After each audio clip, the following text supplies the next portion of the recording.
This is Jeffrey Madoff, and welcome to our podcast called Anything and Everything with my partner, Dan Sullivan.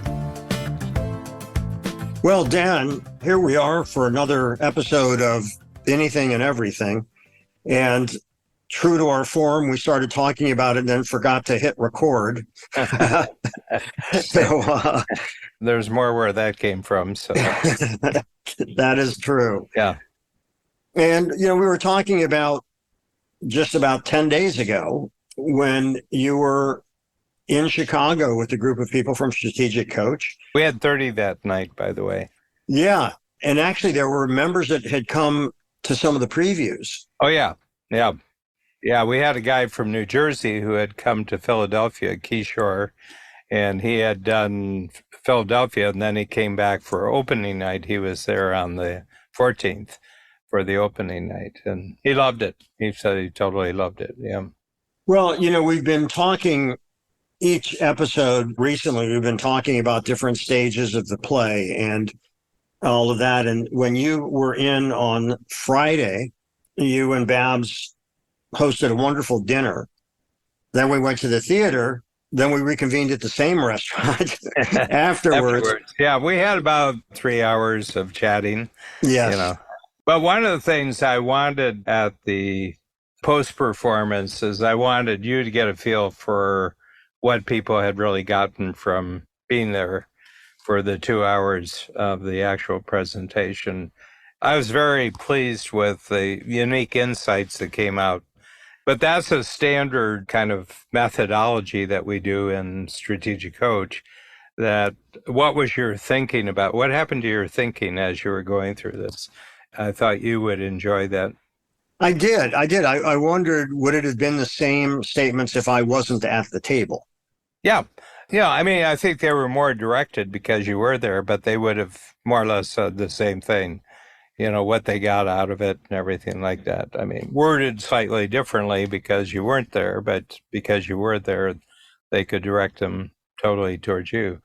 But I just want to communicate to you that it's a different kind of play, and I think that an obstacle that you're running into with this play is that for probably the last 10 years, theater goers and moviegoers aren't used to a presentation being thoughtful. Expand on that. Well, there's a lot of razzmatazz and, depending on people's emotions, but not on their brain. To have a great performance. And right from the start, it's a story and you have a complete narrative that goes through from beginning till end. And I would say that people are not too used to that. You mean this play actually requires that you do some thinking to actually be part of the experience. You have to think about things as you go along. Nothing wrong with that, and you shouldn't change anything, but I'm just saying that if you can get some reviewer or something to just talk about the jump that you've made of putting out something that's actually very, very thoughtful, Well, thank you. And historically thoughtful, that this pulls together probably several decades of mid-century, 20th century historical realities and a specific reality of one person who was clearly, I saw one of the things that your daughter Audrey pulled out, that this is a revolutionary. He wasn't so much a revolutionary, he was a transformer. I'm sort of getting a little bit tired of revolution, because revolutions usually end up where they began, with just a different people in power. Group in charge. Yes. Different people in charge, Same game, but new people in charge. But transforming is taking something to an entirely new level of value. The play totally does that. I mean, it's a transformative play. It's not a revolutionary play, it's a transformative play. There is a comment in one of the reviews, it was actually the Chicago Sun-Times, that really nailed my intent. It was really interesting to read the closing paragraph. I talked to Sheldon Epps, the director, about reviews, because he's been reviewed 1,000 times. I said, "Do you pay any attention to reviews?" And he goes, he said, some, talked about the play they would have written if they were writing it. And he said, I don't need to listen to that. And he said, if there's the same comment that comes up from a number of people, well, that's something possibly you want to address and see what that is. You've got to sort of take it all in if you're going to involve yourself in reviews. But like I was talking to a dear friend of mine earlier today, who's made his living in theater.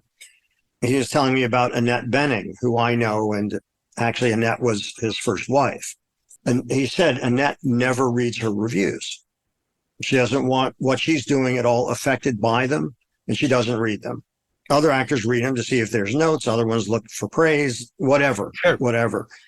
And my thing is my intent landing?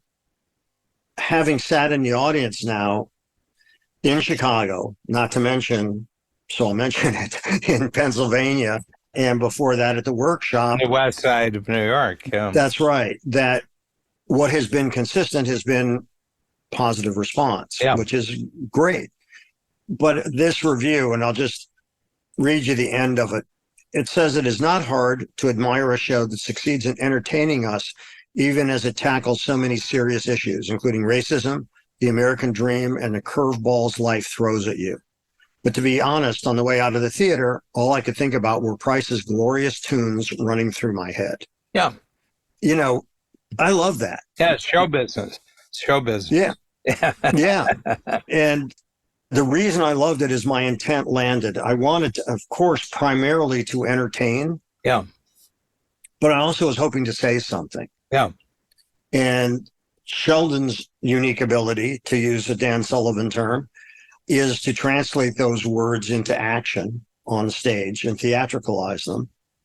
And that the commitment of the cast to the story was very gratifying. Yeah. And so in those rare times, actually, it's not rare with the audiences we've had that come together and you get that sense that, wow, this is actually landing. They get it. That's a very gratifying response. Yeah, I think this week or next week, you'll start getting full house audiences. I mean, as you say, I think all entertainment is word of mouth. There's a certain period where you can put a lot of marketing into it and get an impact just because of the marketing message that goes out there.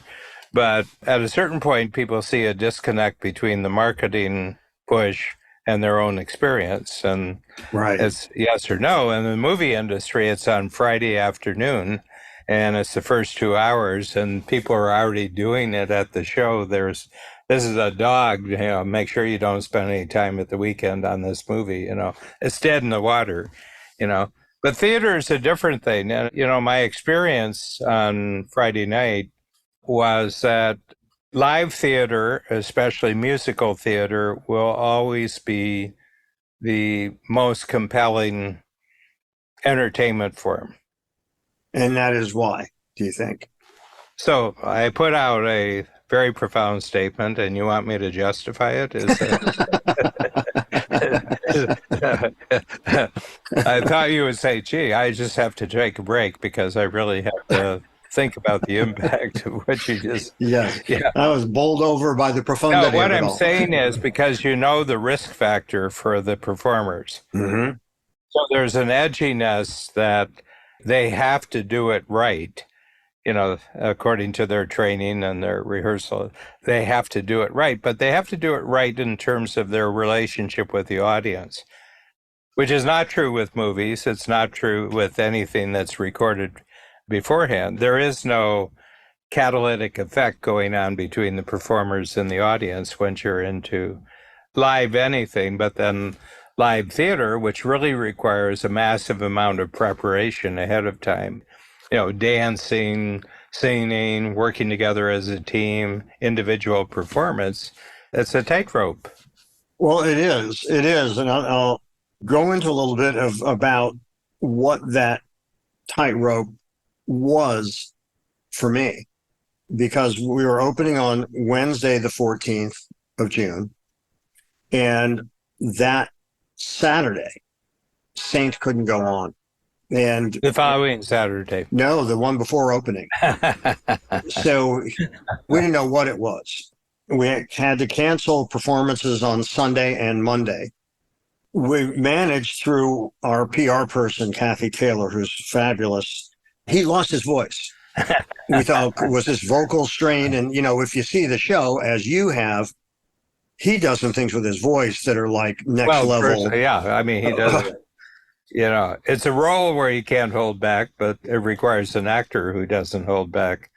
That's right. That's right. And what it was that Chicago had the highest pollen count in its recorded history. And it wasn't vocal strain, but his vocal cords were inflamed from the pollen.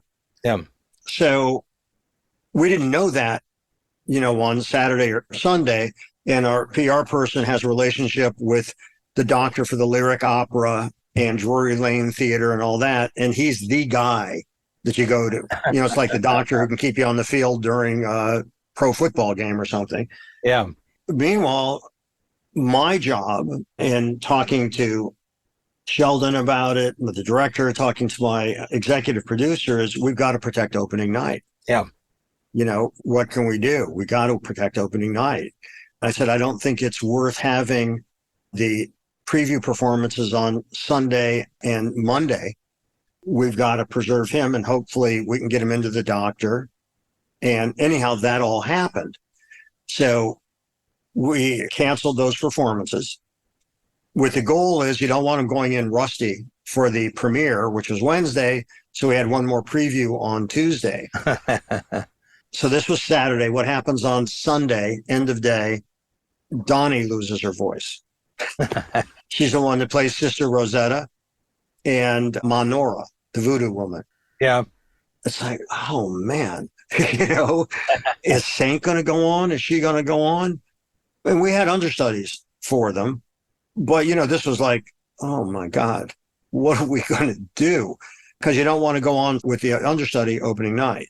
Well, and just a little bit of theater definition. There's two kinds of roles. There are understudies and there are swings. An understudy is someone who can cover for the lead actors, and they only have to cover for that one lead. A swing may have to cover for 5 different people in the ensemble. So if there's the same actor who plays Lloyd's father, Don Roby, one of the crap shooters in the game, and something else, that understudy's got to step in and do those parts. So a swing may have to cover a number of parts. So, we had an understudy for Saint who's great. It's actually the guy that opened the show, D'Ontario, doing Jump Children. He's fantastic. And we had swing covering for Donnie. But, our concern was opening night. We wanted to have everybody in the best position. So to say that those were sleepless nights, there's nothing I could do about it, but it was like, oh man, thank goodness everything worked out. Yeah. They were able to perform, and that was great. I bet you were happy to see Tuesday. Yes, I was. And that they were able to do their part on, actually, Donnie did not go on Tuesday, but she came on Wednesday for the opening. And the woman who was her understudy, Nisi, was fantastic. And I'd never seen her cover. And that's another thing about the professionalism of these actors. Yeah, but it also tells you why it's the greatest performance art. Yeah. Well, first of all, because it's not one person, it's a whole bunch of people that are on the tightrope. It's a complete company, it's a complete company. If you have a single performer, then there's its own version of the entertainment value. But I think people, even with no knowledge about theater, realize that it takes an enormous amount of preparation for everybody on stage to kind of know what the teamwork is required to pull it off, But it was just something I was reminded of. I said, this is why this is the most compelling performance art, the most compelling form of entertainment. Well, I certainly agree with you that it is. And it's so interesting because, I'm having to wear 2 hats, one as the book writer and the other as the lead producer. So then the business decisions come in. It costs money to cancel something because everybody still gets paid. Yep. But you've got to make that decision of what's going to be best for the enterprise as a whole. Yep. We got through opening night and we got through the end of that week. And then there were two more people that were out, and we had the understudies, and I was there and seeing these performances. And that started the week after you saw it. And the thing that was so great was how talented these understudies were, how well they covered for it. And we'd had an illness actually earlier on too, where the understudy had to step in for the tech rehearsals, previews, and then the opening of the play. And then the person was able to come back in for the performance you saw on Friday. But, it's like, you don't realize when you're outside that perimeter just how much stuff is going on. Yeah. And having been through COVID, and, as you know, we had to shut down in Pennsylvania a week early. Third week. Yeah. Yeah. Mr. Madoff, I'd like to introduce you to this subject. This is called life. That's right. This is called real life. That's right. You've read about life. You've watched movies on life. This is actually life. This is the real deal. Oh, I don't like this. It's not predictable. Yes. Yeah. You want predictable. It ain't this business. It ain't life. That's for sure. No, that is for sure. And then, we fortunately got fantastic reviews, fantastic live audience response. Everything is going great, getting more press, really good press. And they're influenced too. That whole part of the world is influenced by other people in their industry. And if you get a momentum going of great reviews, then it influences the entire review industry. Yeah, it's interesting. Because there are, as Sheldon said, there's different agendas with different reviewers. Yeah. Some are very insightful and have things that even if you don't agree, it's worth paying attention and lending credence to them because you may not agree, but it's a well thought out review. Yeah. There are others that you wonder what play they saw. I'm not just talking about this play. Yeah. I think some of them are into the play and some of them are into themselves. That's right. Yeah. That's right. It's very interesting. I have a client who was a 10-year cowboy at one of the biggest ranches in North America, which is actually in Canada in the province of British Columbia. And it's got 5 different temperate zones, where they start and then they go up. 2 cowboys take 3,000 head of cattle out in April and they come back in September. And they have to account for each of the 3,000. And this is to fatten them up. This is fattening up the steers. And I asked him once, I said, what's the most crucial thing about the drive? And he says, well, it isn't me, and it's not my partner. It's the dog you have who knows who the lead steer is. The dog immediately gets the lead steer going in the right direction, and all the other cattle follow behind. And they also patrol when you get to a grazing area. They patrol against predators, So he said, I would rather lose my partner than lose the dog. But reviewers are like dogs who know where the lead steer is, and the Sun-Times really did it for you. Chicago's got a lot of magazines and newspapers that review the entertainment world. That was really great because you can use the words of that reviewer and just drive the momentum now. Well, and it's so interesting, why is word of mouth effective? And I don't care what business you're in, I think it's the most effective way to sell anything. Because we know the person who is telling us. Right. That's right. We trust the judgment. I mean, you do or you don't, but if you trust the judgment of the individual, then you go on trust of their judgment to go forward. Yeah. We've talked about this on previous podcasts about big data and all that stuff, and I said, big data, if it's a good week, they got part of what happened yesterday right. But they don't give you any indication whatsoever what's going to happen tomorrow. And along with that, there's I don't know what to call them. So this is the thing that came up in our meetings. The agency was very big on putting QR codes on everything. I said, I've done informal surveys, wildly informal, no science. But whenever I go into restaurants that have QR codes instead of menus, I feel inconvenienced. Me too. Well, by the way, that's true the vast majority of the time, regardless of age. It's not that we're older and don't like it. They're just a pain in the ass. What, you can't print a menu? Right. Yeah. Yeah, you want to hold something, and even the menu, the style of it, all of that is part of the brand I of like the restaurant. menus. Me too. It's like album covers. Exactly. Exactly. That's exactly right. Just a great comparison. So I'm saying you're telling me that when you've got us on a billboard coming in from the airport to downtown Chicago, and you go by a billboard 65, 70 miles an hour. And you're shooting the QR code. Yeah, of course you are. It's like, what's the point? Exactly. That's what you get. And the commercials, put it on there. So I said, has anybody ever shot a QR code off a TV screen and used it? Anyhow, so now we're into it. And I said, so you guys were calling for this QR code and how important you thought it was, and it's trackable. I get that it's trackable and all that. What have you yielded from it? Silence. Oh, yeah. And it's just another gimmick, and people are using it because other people are using it until they realize it's useless. Oh, yeah. It's like the term AI. Something AI, I mean, Snickers AI,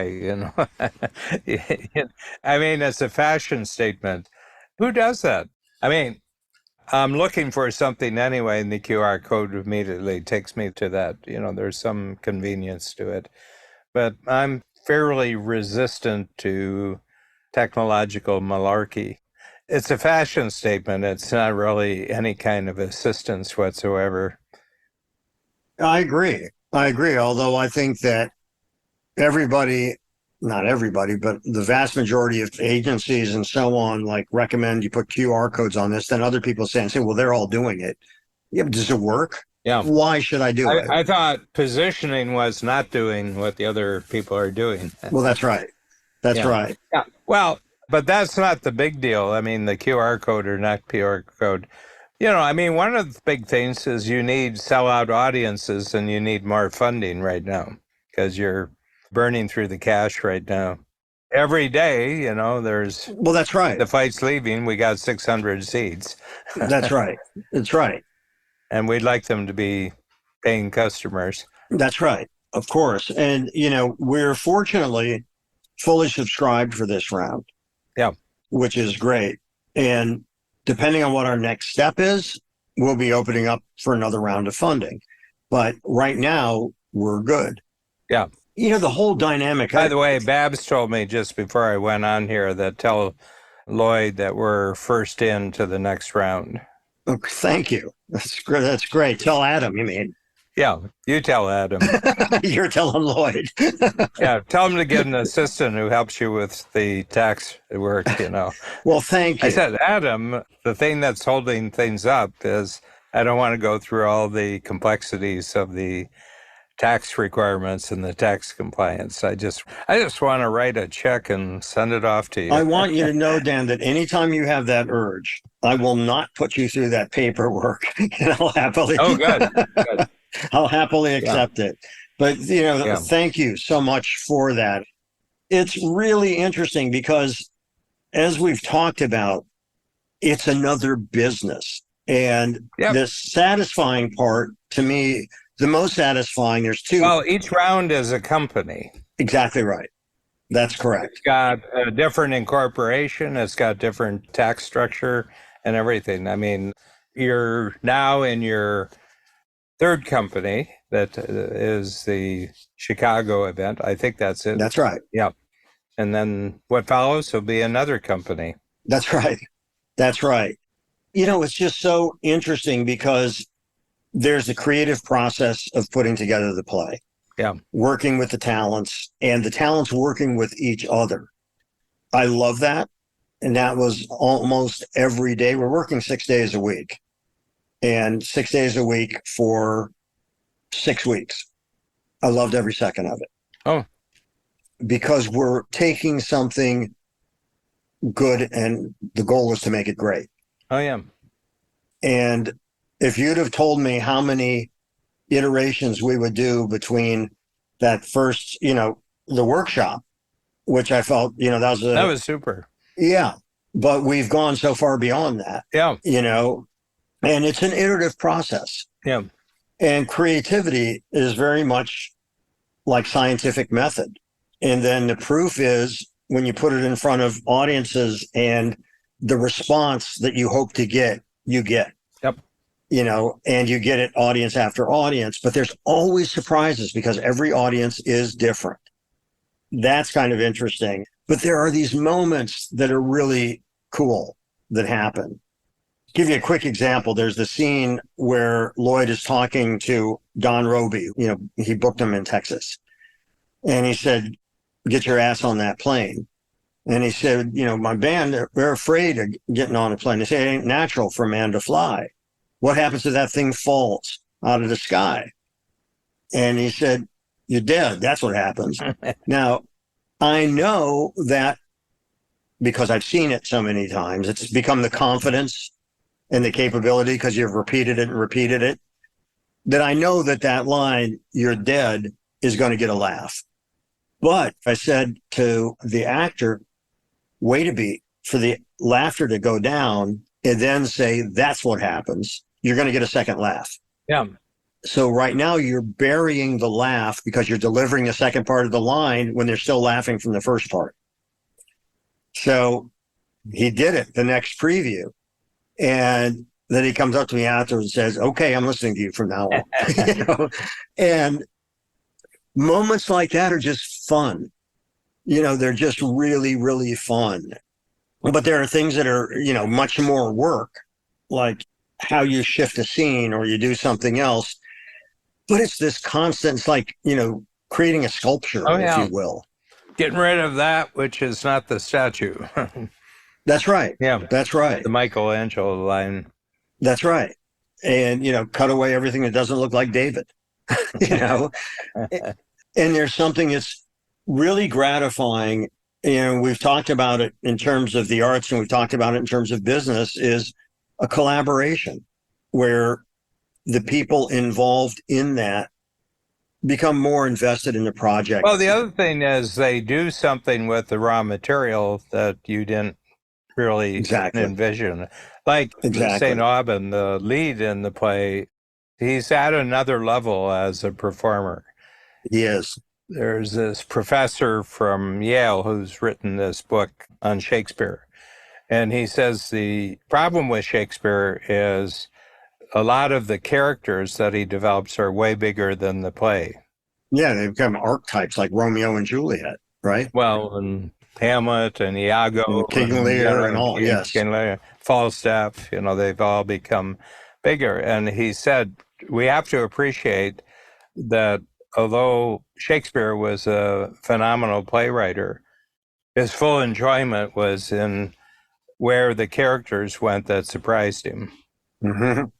I get that. One of the things that Saint does that is really cool is depending on the audience. He'll go up and do high fives with them.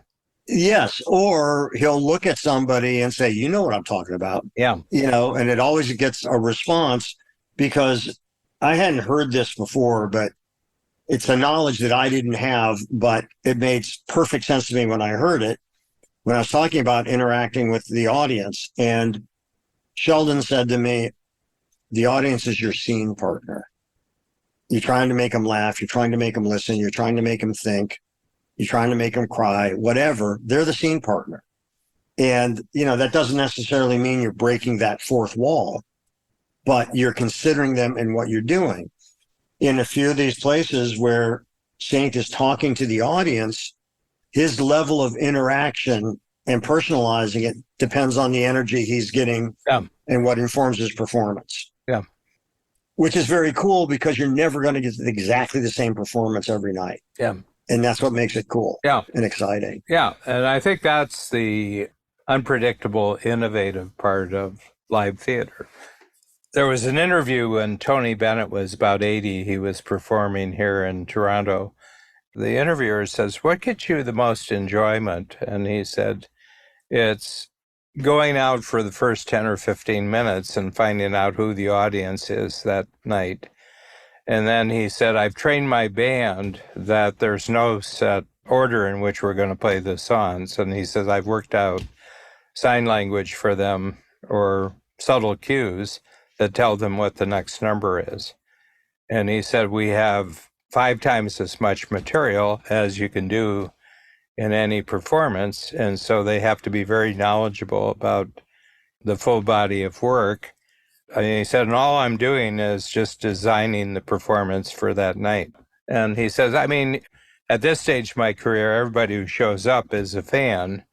And so he said, "That's taken care of, but fan of what in particular that they like me singing, you know?" So it's really, really interesting. But, you know, he started singing in 1946.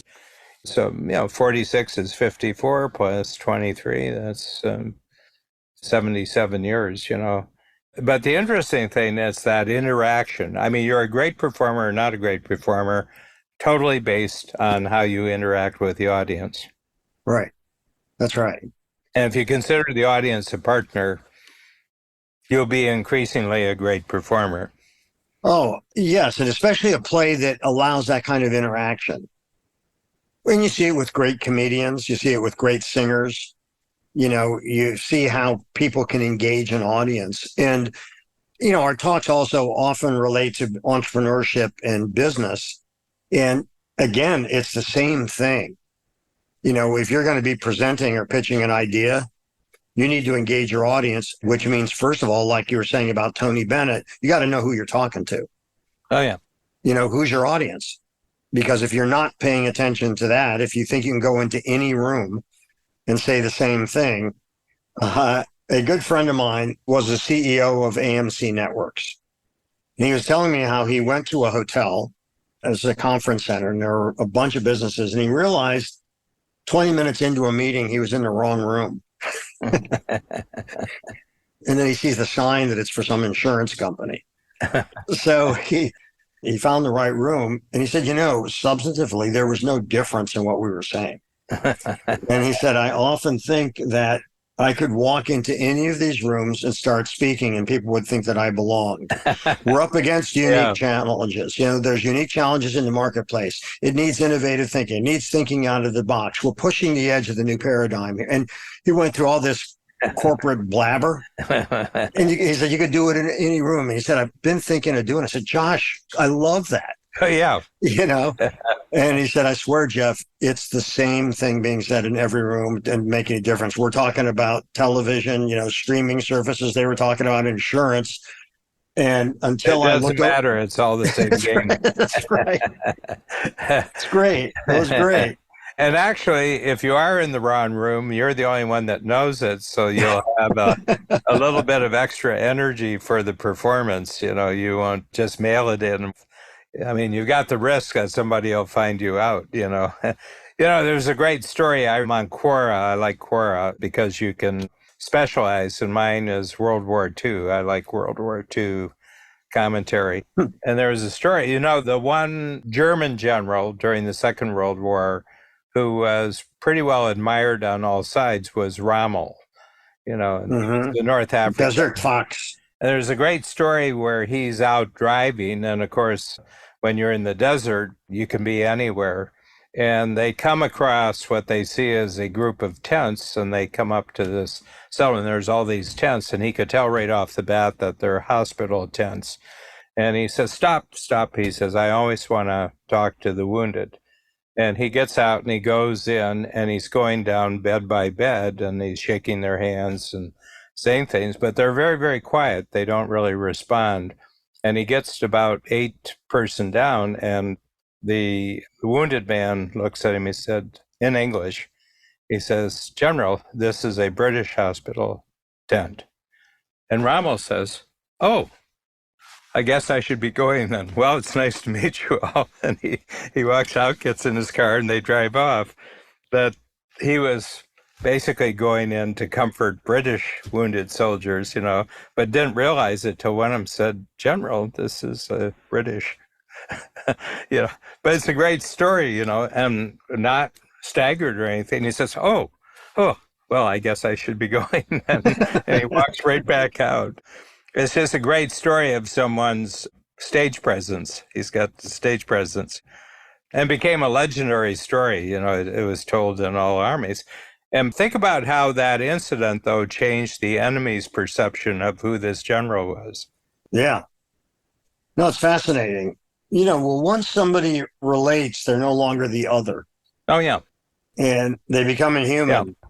And he was known for being observant of the rules of war, which break down when things get particularly vicious. But he basically upheld these, but was a good general. I mean, he was strategically, and he didn't want the enemy to win.